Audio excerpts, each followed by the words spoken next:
loves, how's it going? Hope all is well. Welcome back to my channel. So you guys, my family has been here for the last 2 weeks.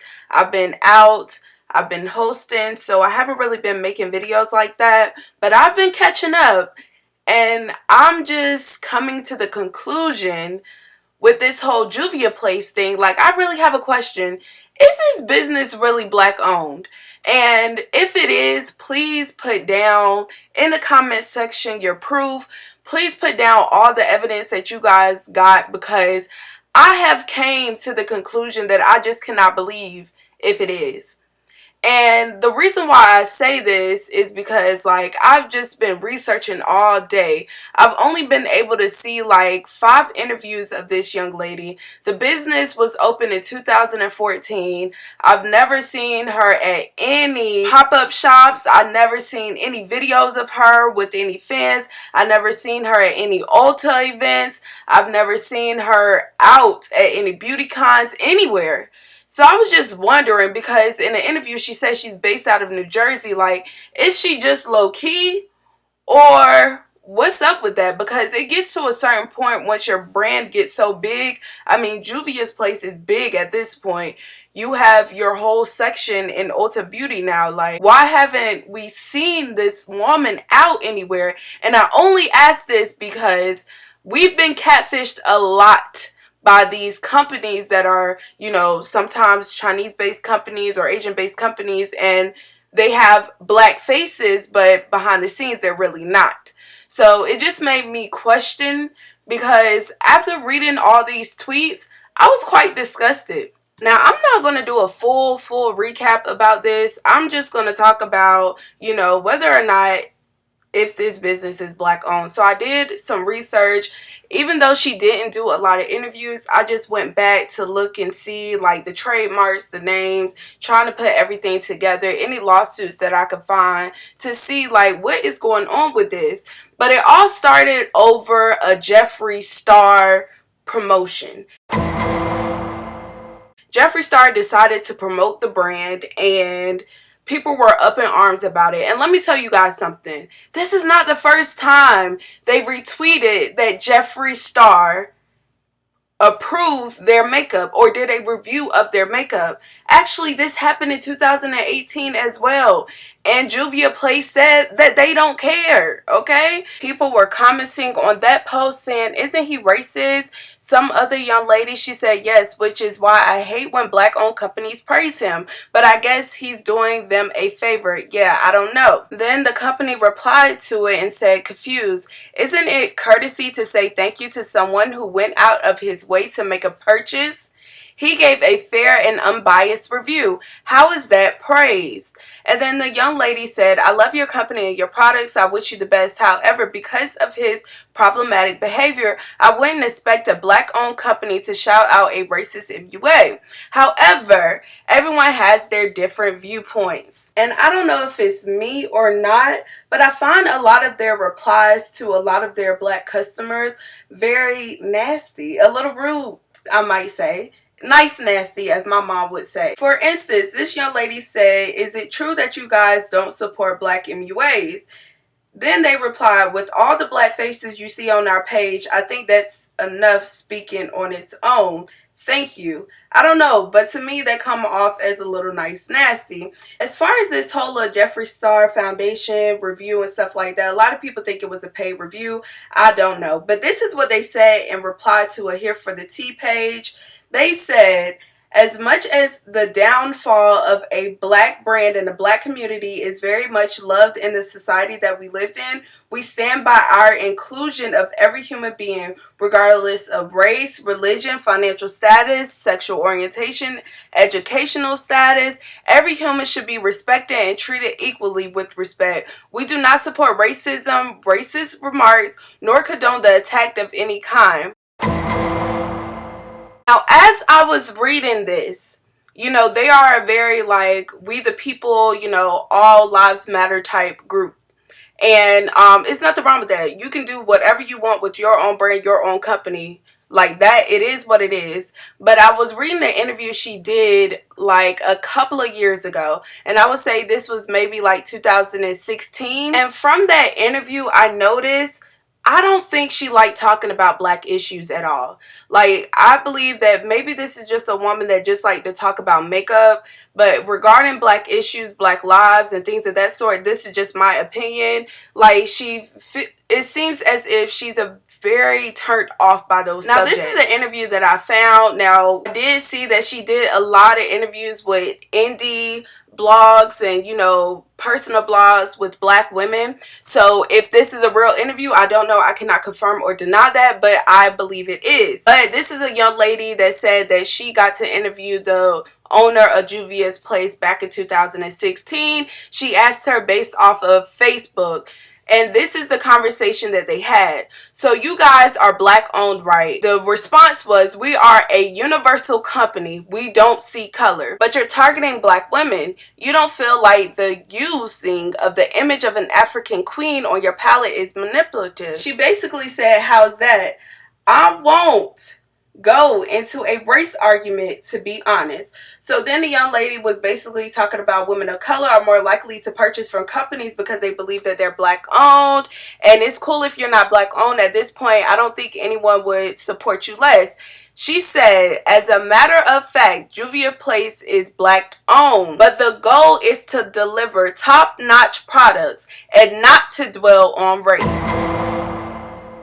Now, online, I did see that a lot of the products fall under Juvia'S Holding LLC, which I believe is the company, the entire company's name. I did, however, find that the owner, Chi, she did have 2 trademarks under her name, and it was for 2 of the palettes. Now, everything else just fall under the LLC, not the name. I also found another document online, which was a suit against a party that tried to use Juvia'sPlaceShop.com, and basically it was her versus them, and the judge ruled that she was the owner of the trademark and the term, and that they could no longer use that because of the ownership that she had for that. And that lawsuit has her name on it, okay? It has Chi name on it. Now, this is the segment that made me say, okay? Now, this is very, very wild, and it can be many things. But if you look on the labels of Juvia'S Place and you look on the labels of M0RPHE, then you will find something that is in common.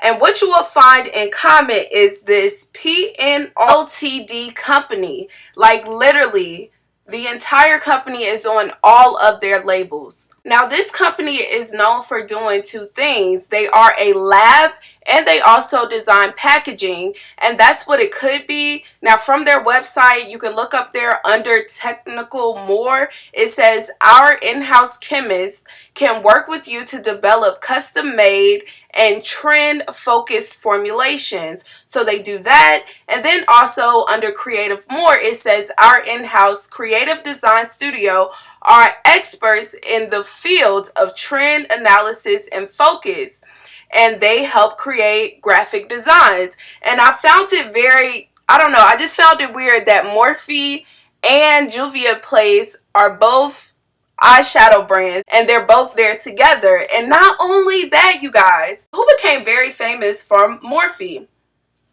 Jaclyn Hill. Jaclyn Hill, if you look on her lipsticks, they are also printed with this exact same logo. And I just thought it was very ironic that Jeffree Star, his company, is sold through M0RPHE as well. So is it any type of relationship there between Juvia'S Place and M0RPHE, being that Jaclyn Hill and Jeffree Star have promoted Juvia'S Place quite often in the past? Now, I did find that on this website as well. Basically, it's like they're the middleman of the business. Some people go to this company kind of like for PR, like for growth, you know what I'm saying? Like, they have certain contacts. They're an agency that they have contacts to different labs and packaging and design and marketing companies. So it could just be a one-stop shop for brands to come to. Not saying that, you know, this is a brand that M0RPHE have decided to fund or found and stuff like that, and they printed a black woman picture on something. I'm not saying that. I'm just saying they probably have a full range of services, but it was just weird that I seen that label on M0RPHE and Juvia Place's packaging when they both got their same start, and kind of they went the same route with YouTube. They targeted YouTubers and they came out with eyeshadows. One targeted the white audience and the other one targeted the black audience. I just found like their come up was very, very common.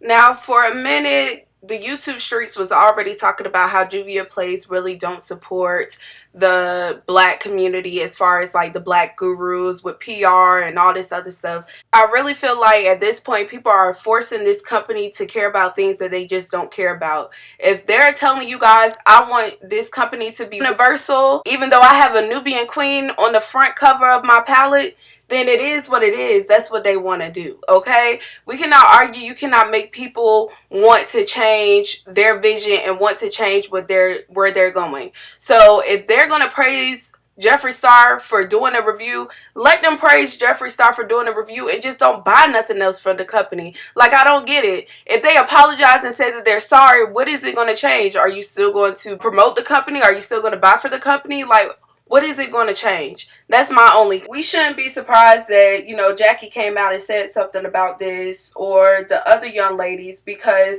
Jeffree and Jackie, they don't like each other. They have this ongoing beef that they always had. You know, not too long ago, he called her a rat on Twitter. Like, come on now.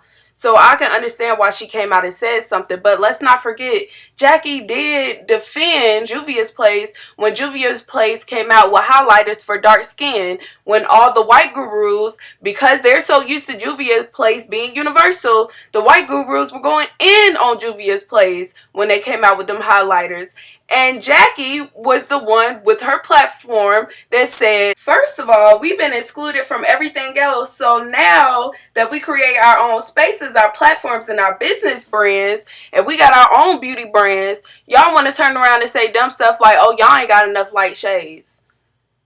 To me, that sounded like she was defending the brand. So I don't know where this personal beef between the two is at for her to accuse of Jackie sleeping with married men. Like, all that stuff is messy to me. That's just too messy for me to even, you know, go on. But it's wild. Like, it's real wild for it to be taken that far. I cannot stand to see, you know, people of that statue to be arguing on social media like that. In conclusion, I just want to say this, like, whether it's a black owned company or not, it's just unprofessional the way all this stuff have been carried out this week. The way people are going on social media talking about F this person, F that, you sleeping with this person, you sleeping with that. Bruh, it is messy. Like, it's messy. Especially the fact that people have all this time to be on social media doing this, but if you go into the Better Business Bureau, you got an F grading for customer service. Like, come on, it's you got bigger fish to fry. Like, it's way bigger things going on right now than arguing with people on social media. And I was looking at an interview. It's only one person in this universe that got a picture with this owner, and that's a young lady named Lisa. And in that interview, she was talking about why she started Juvia'S Place. And in that interview, you know, she was talking about the representation and the reason why she put a Nubian queen and all this other stuff. If you are behind this brand, you need to go back to where you started from in the drawing board, because all this stuff coming out, like, it's just a mess. It really is a mess. And I'm going to need for a lot of people to stop making these companies do things that they don't want to do. Okay? Please stop doing that. If these people want to promote Jeffree Star, let them. You don't have to support them. Stop trying to make people choose to be about issues they don't want to be about. If y'all get upset, all they gonna do is delete it. That don't mean it changed their views. It don't mean that it changed how they felt. And the money is already in the bag, so it really don't matter. All inclusive, let them be all inclusive. Y'all have to look at it like, if these companies want to start with the black dollar and then they want to venture off and they want to go to be universal, let them do what they got to do and just move on and find the next brand that you can represent and you can love and you can care for. We done seen this so many times. Stop coming at these companies. No, you have to represent black people. No, you only can promote black people. No, you can only have black representation. If they don't want to do it, they don't want to do it. Let it go, Elsa.